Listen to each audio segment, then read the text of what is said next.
Bizarre Brain Comics. Hello, my comic book friends, and welcome to Bizarre Brain Comics. I'm Gary, your host.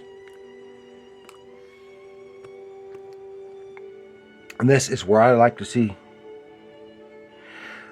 take a look at some older comics and talk a little bit about the characters and creators and examine the stories and the art. So this time,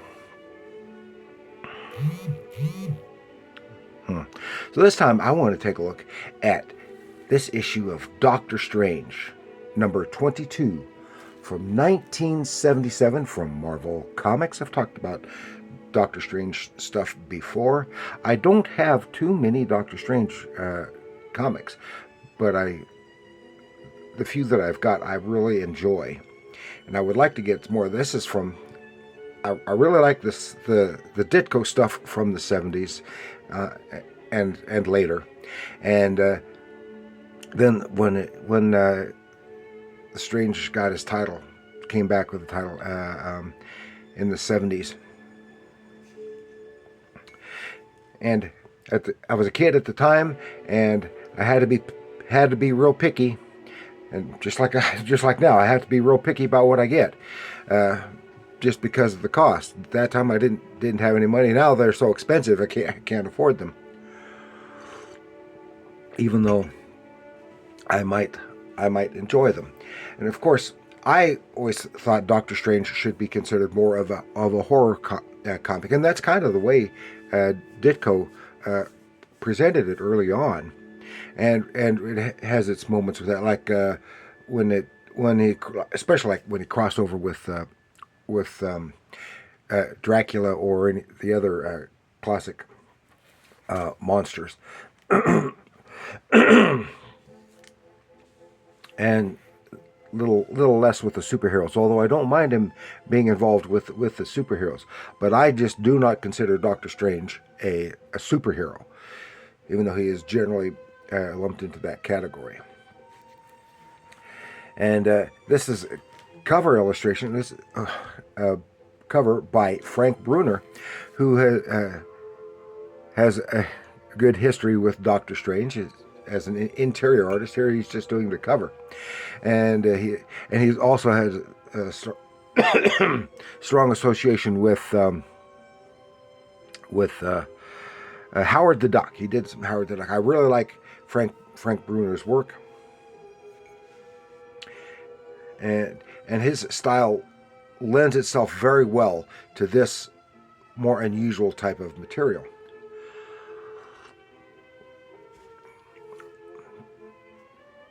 Yeah, his style is good for the sword and sorcery, the fantasy. This I would consider this more like a contemporary urban fantasy type, which I don't think actually existed at the time, but it's very much in line with those. The urban fantasy or urban horror, I think it works well together. This was written by Marv Wolfman, who, of course, at the same time was writing with Tomb of Dracula, working with Gene Colan, who is the magnificent Gene Colan, the perfect artist for this kind of. And he did Doctor Strange as well for a time.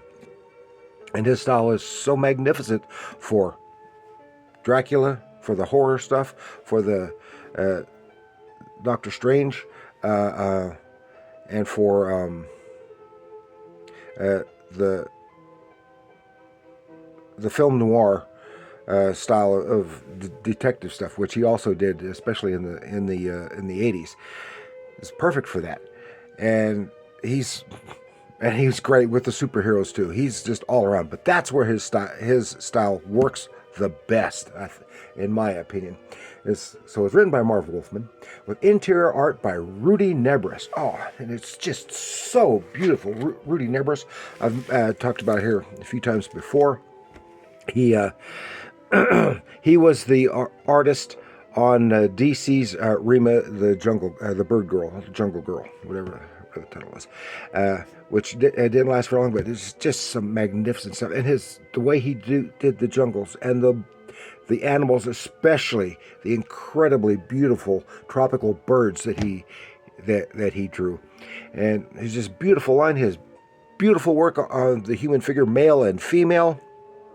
But his women are just so especially lovely.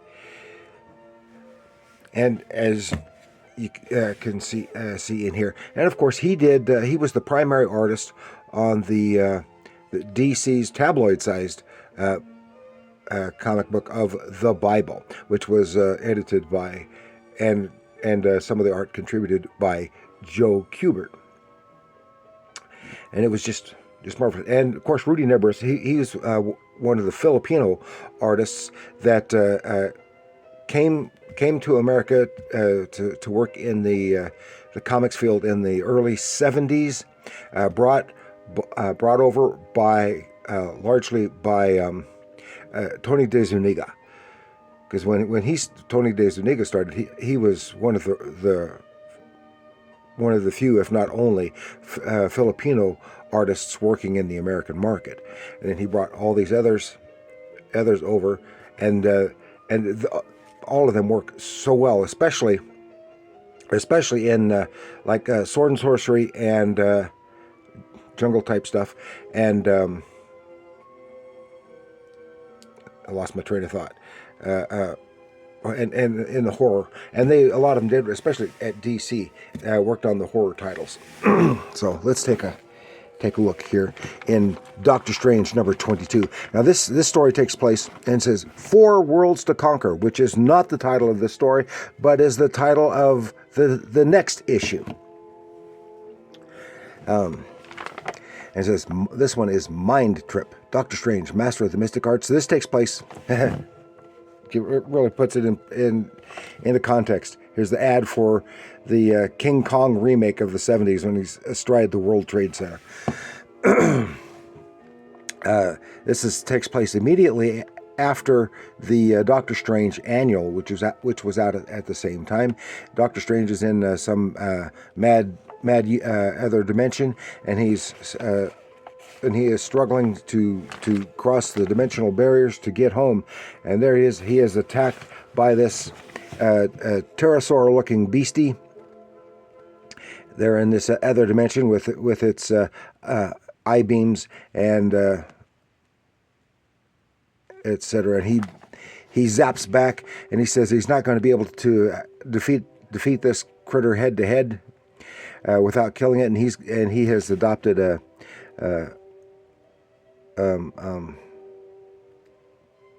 policy against killing any living thing if he can. And so instead he just zips himself right down the gullet of this critter while using the Eye of Agamotto, opening a dimensional portal, which plops him right back into the earth that he knows, and he returns to the Sanctum Sanctorum. Now he can turn his attentions to finding Clea, who had disappeared previously. But unbeknownst to him, Clea has appeared back on Earth. Remember, Clea, she was the granddaughter of Dread Dormammu, if I remember correctly, and he is the apprentice and lady love of Dr. Stephen Strange. But she has popped back in, and she has apparently already caused something in a previous issue, some commotion. The cops are there. Now, here's the really beautiful. You see the beautiful work on he does on the figure, all of the figures. But then, if you can see just the great detail he did on those firearms. And then but here we learn that Clea has lost her memory, and she doesn't know what's going on. She considers herself under threat, and she is using her mystical powers to fight off. Initially, not wanting to hurt anyone particularly, but And then here's, look at that.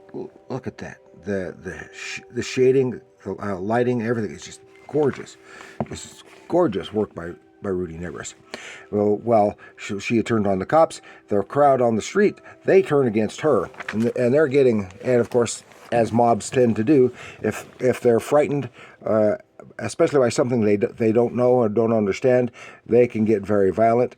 And she whips up a whirlwind to hold them back, and then when the crowd closer still, she conjures up some kind of Cthulhu-ish being from another dimension, very tentacled from under the storm drains and stuff, and the tentacles come out and grabbing all the people.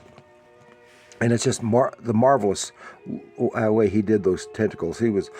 I would say he had to have been looking at photo reference of octopus tentacles for that. It's so beautiful. And then you see the face of this lady here. This is a very difficult and odd angle to draw, and he did it just magnificently. It just looks so good, looks so realistic. And then our page layouts and panel boards and stuff, as you can see, they're all getting wild here, and makes it more visually interesting. Dr. Strange is meditating, trying to locate Clea, and he has found her. He zips to where the conflict is going again. Look at the, see here, the great hand. Oh, a lot of great gestures, hand gestures, and just beautiful hands here. And he is waylaid by the tentacles. He quickly makes short work of the tentacle creatures, and there's another great one with the hand. Ah, gorgeous, just gorgeous. And she conjures up this beautifully rendered giant green warrior from another dimension. If he had another pair of arms, he would be Thoric from the John Carter of Mars series, even down to the tusks up here. And Strange holds him back, but he realizes he's getting stronger and stronger, and then he realizes that he is drawing on the energy of the observers. So he pops all of the observers away to farther away, so he can no longer draw on their power, their energy, and then he eliminates the warrior. Then it's just him up against Clea, and he's using the Eye of Agamotto, and he's trying to penetrate her, realizes, trying to convince her that he's not trying to hurt her, he's trying to help her. And he realizes she is without her memory, and he's trying to penetrate into her mind. She senses that, and then she lashes out. Look at that, another gorgeous hand. And hands, especially those kind of gestures, are very difficult to draw, especially to look that realistic. And goes zap, zap, zap. She gets all the lampposts, etc., to come to life, and they grab hold of Strange, and he can't move. So he another gorgeous work figure on her, and then all of this, the figures and stuff, all that's just gorgeous, and the beautiful drapery. He sends forth his astral form, and then in his astral form he gets into her mind and finds this dark mass inside her that is the basically blocking her memory, and he's struggling and manages to pull it out of her. And here's another gorgeous one, this beautiful one. The lighting, the shading, oh, it is just so beautifully drawn. He pulls that mass out of her, and then her memory comes back. She realizes, oh my gosh, and while she's weakened, he supports her, and says, now we've got to set things right. He pops all the people back to where they were and wipes their minds so no one has any inkling of what has just transpired. And you can see the very lovely rendering of them kissing here, and then he takes her home. Meanwhile, among the crowd there was witnessing all this was someone who was a potential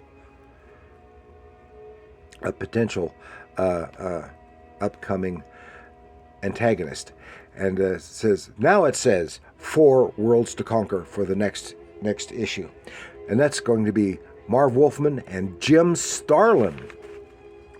So I kind of wish I had that so I could see what that is. And that is just a very beautiful, I really enjoyed reading it. It doesn't have a whole lot of actual plot to it. It's part of an overall plot, but it's I think it was very well done, and just so beautifully rendered. Even if there was no story at all, it would be a pleasure just looking at that great artwork. So that is all I had to share with you this time with Doctor Strange number 22, Marvel Comics, 1977, with an equally great Frank Brunner cover. So thank you for joining me. Please like, share, subscribe, leave your comments down below. And remember, comics are art.